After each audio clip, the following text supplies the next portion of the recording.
for both teams. It's all of position. Koifa. They're enemies.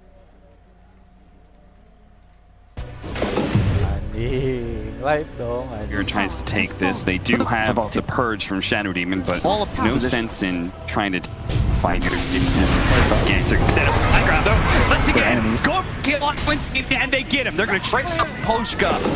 It's done. They got what they wanted. Take this. They do have the Purge from Shadow Demon, but no sense in trying to fight your Gangster. Set up high ground though. Once again, go kill on Quincy and they get him. They're going to trade up Poshka. It's done. They got what they wanted. Take this. They do have the Purge from Shadow Demon, but no sense in trying to fight your Gangster. Set up high ground though. Once again, go kill on Quincy and they get him. They're going to trade up Poshka. It's done. They got what they wanted. Take this. They do have the Purge from Shadow Demon, but no sense. Bonus net worth because he's able to play bottom nearly this whole game just because of the free TP. He goes for the orb cooldown just to ensure more spell casted, more waves cleared. Yeah, that's entirely about him and his split pushing. And you could see Samael has had it with this guy. He's trying to hunt Toronto Tokyo. He's even building into a Scythe of Ice. Out far down a Scythe though. Yeah, he needs the orb to be on cooldown. I don't even know if that's enough. He can just he just phase shift, blink away. Yeah. Haste. Difficult. It is one of the reasons Puck is nice against Invoker, because you pretty much always threaten him with your spells with a nice coil. Invoker before Hex just can't touch you, so they also don't have a Hex mechanic on the support the side of Team Spirit. Maposhka pretty much just holding hands with Toronto Tokyo in the fights. Again, one goal, kill Insania. Taiga can be ignored. It's kind of interesting. Not going for the butterfly is under attack on the Luna. Instead going for Scotty. Scotty's better for the shard, but the butterfly, in a way, is better against the drone. It's better against disruption. That's true. All right, you're going to be fading Scotty illusions. Meanwhile, you would have evasion against your own illusions hitting you. But butterfly illusions also do hit hard. It's kind of trapped between a rock and a hard place. Drow's also a natural MKB buyer, plus the frost arrows don't miss. So I can see the argument. I think it's really just for the beam into the attack, plus more HP. Well, if Samael thought he was going to catch that puck with a scythe, no longer the case. Neon Disc picked up. For Toronto Tokyo. It's a nice pickup here. He just has to stay alive. Pushing for Liquid is quite difficult. They still don't have the Aegis. Can spawn in 20 seconds. So very likely we're going to see Team Liquid chill out, and I think Team Spirit kind of knows that. All right, they're going to play for another Roshan. So guys, Yutaro can go ahead and push out this bottom lane, play in the enemy triangle. It's not where they want to be anyway. And I mean, the panel did a great job diffusing the situation, making us feel like we got to watch just a fun, action-packed game of Dota 2. But this is so big for these teams. Yeah. Like, it's not just the major on the line. It's your chance at getting directly to TI. Yeah. Both these teams have a shot if they can just win this game. Otherwise, they've got a month to go home and think about the other teams in their region that they'll now have one shot for one slot. Yeah, and I know some people are probably looking at this and going, yeah, but these guys, you know, they haven't shown that good. Oh, hold up. Purge off first. Dealing with the double damage. Collapse. Thanks to the Kraken shell, can slowly make his way back to the rest of the team. Toronto Tokyo, once again, going for Insania. He spotted him. The Daggot's not going to be good enough. Once again, the Glimmer Cape is going to be able to buy Insania some time here. Starts healing himself up, but he knows Toronto Tokyo is going to make another run at pass. Yeah, it's just, you can see this awesome game of cat and mouse. I don't think Liquid want to be taking a fight just yet, though. Their Luna has near 6K gold. He knows Yutaro's here. He sees the multi-shot. He sees him on top of the creep wave.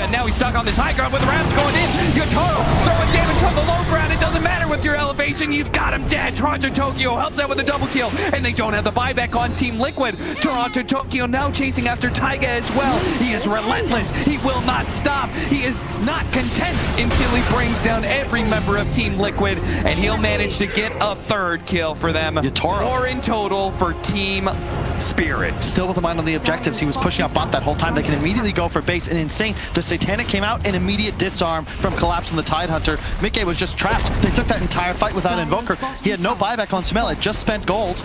And they're going to get at least 1 Rax off this. You could potentially threaten for more. Respawn's upcoming. They will not have Mickey, and this entire lineup is built around this Luna. Looks like they are going to go ahead and back off still. Tier 2s are up on the other side, so they'd have backdoor protection. Roshan is up, though. And early Roshan, this time to the favor of Team Spirit. And this is a big one, too. The Aghanim Scepter would be enormous for the Puck, for the Drow, really for the Shadow Demon. This, yeah. I don't even know who you give it to. Yeah, there's a lot of good options here. Butterfly on the Drow. Now, as a Luna, you really don't want to be buying an MKB. Suddenly you are in some serious trouble. You could see there the amount of damage Yotaro was able to do. Killed Sumail in a silence. I don't think he was ready. I think Maposhka also stunned the potential follow-up.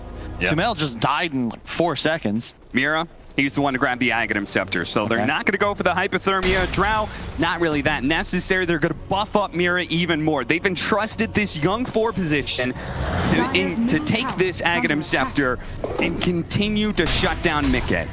That is, I think, probably the right choice, honestly, just for the break as well, right? Like, yeah. This makes Mickey kind of useless.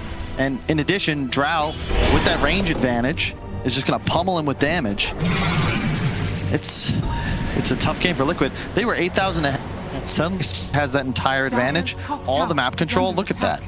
Yeah, and they've got the 1-to-1 carry counter, right? They've got Drow versus Luna. Like, for the rest of this game, Mickey has a hard one ahead of him.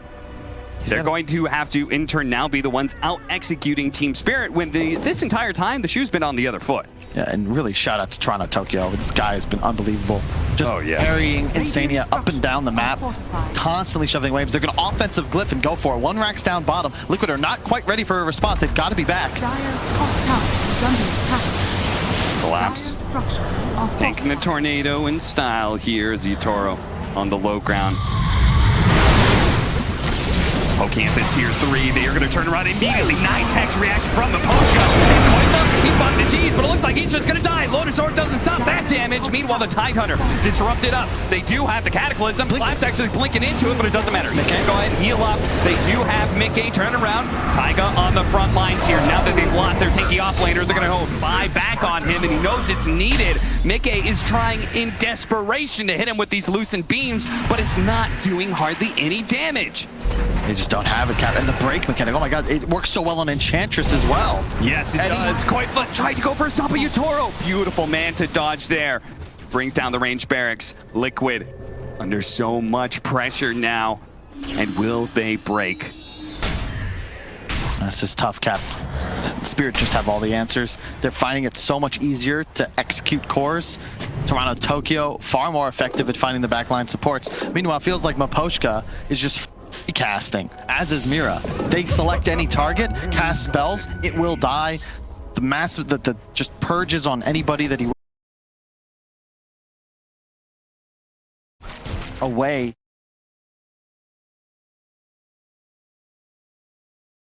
Oh my god, double Ravage. Yep, it's coming. Liquid, they're gonna have to bait something out here.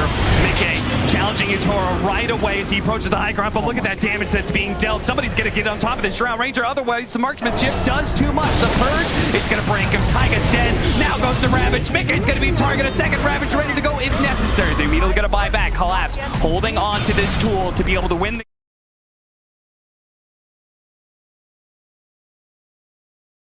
damage, Cap. The marksmanship procs, they are just chunking Mickey. They have no, like, well, they have a little bit, but not nearly enough. He's got 33 plus 5 armor. So every single marksmanship, that just ignores the 33. It's like a quarter of his health each time. Collapse, great discipline there. immediate refresher. Sometimes you see people hold it, never the right choice. He gets the 1 kill, holds it, so now, even after the buybacks, they're still ready to fight. They got 3 for none there. Forced buyback on Mickey. So right now, if you can just get on top of him and ensure the Ravage also clips Insania, Mickey will die in that time. That's the game. That's playoffs. There's the scythe, Toronto, Tokyo. And these young guns managed to take down Team Liquid. Look at this, Toronto, Tokyo. He surprises Liquid. He says, I see you. I know what kind of moves you're going to make. Quick buff. Somehow managed to hit him with a stomp, but the amp disc is going to be able to protect him. He does still manage to blink away. Gem intact. 100 seconds, though. You have a bit of a window now, and there is only the 1 Ravage to contest. Aegis has faded, so suddenly you're on semi-even footing. The net worth, not even close, but theoretically, if you can kill somebody that isn't the Tide, you might be in an all-right position. 15 seconds on the refresher, so that window is closing fast. And unfortunately, Liquid, with no buybacks, they are stuck in their base.